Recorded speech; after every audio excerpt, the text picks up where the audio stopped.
The Lord be with you. A reading from the Holy Gospel according to Luke. Jesus entered Jericho and was going through the town when a man whose name was Zacchaeus made his appearance. He was one of the senior tax collectors and a wealthy man. He was anxious to see what kind of man Jesus was, but he was too short and could not see him for the crowd. So he ran ahead and climbed a sycamore tree to catch a glimpse of Jesus, who was to pass that way. When Jesus reached the spot, he looked up and spoke to him. "Zacchaeus, come down, hurry, because I must stay at your house today." And he hurried down and welcomed him joyfully. They all complained when they saw what was happening. "He has gone to stay at a sinner's house," they said. But Zacchaeus stood his ground and said to the Lord, "Look, sir, I am going to give half my property to the poor. And if I have cheated anybody, I will pay him back 4 times the amount." And Jesus said to him, "Today salvation has come to this house, because this man too is a son of Abraham. For the Son of Man has come to seek out and save what was lost." The Gospel of the Lord.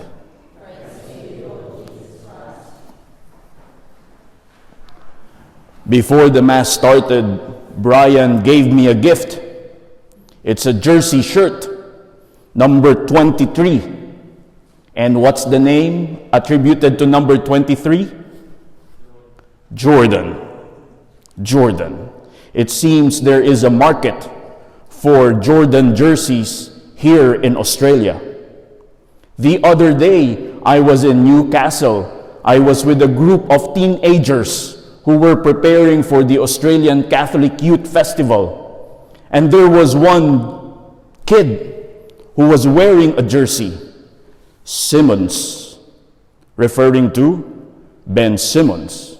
So I have to ask him, "Are you Simmons?" "No, it's Ben Simmons." Because he admired Ben Simmons, that's why he purchased a jersey for himself. It seems people are attracted to famous personages, famous people, that they're willing to purchase even jerseys that has their name on it, even if they didn't use it. People are attracted to personages. Which famous person are you attracted to? Ned Kelly? No, not Ned Kelly. Paul Hogan? Did you bring your knife? No, you didn't bring your knife. But it seems we are easily attracted to famous people. And we don't only purchase the stuff that they sell us, we also try to adjust to their behaviors. I've met students in Hamilton South Public School when I was teaching scriptures, and they were telling me that they admire, what's her name? Sam Kerr. Do you know Sam Kerr, the soccer player? And they will tell me how they will study how she plays, and they will try to emulate her. So sometimes personages, famous people, we try to adjust our behaviors so that we can fit into their own system. In today's gospel, Zacchaeus was attracted to a very famous person, and the person is Jesus. Because he was so small, he needed to run up the sycamore tree so that he can see Jesus. But the funny thing is, it was Jesus who saw him and called his attention. And in that encounter, something changed in Zacchaeus. He decided to sell off half of his property and give it to the poor. And he was willing to pay the very people that he offended. Not only one time, not only 2 times, but 4 times. It seems when we encounter Jesus, there are 2 things that will happen to us.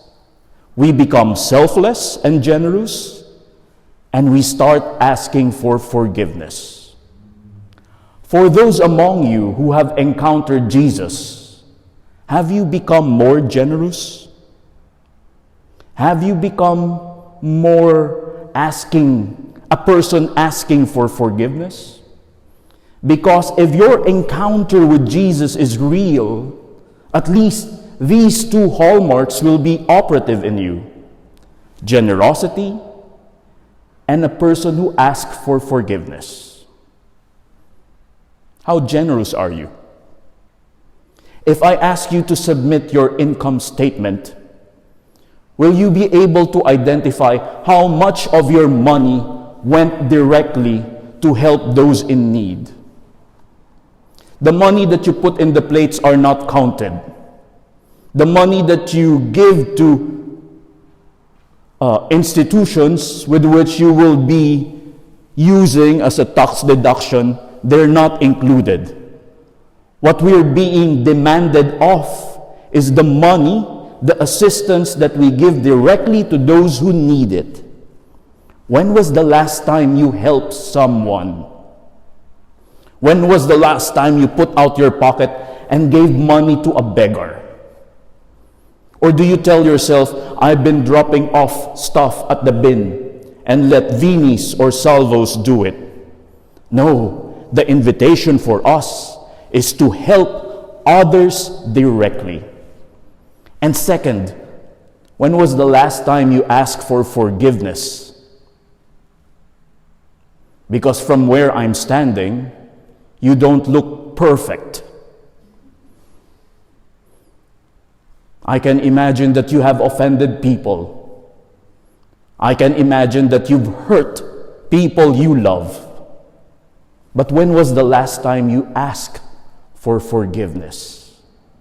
Because if we will take seriously today's gospel, two marks should be operative in us who continually to encounter Christ: generosity and the capacity to ask for forgiveness.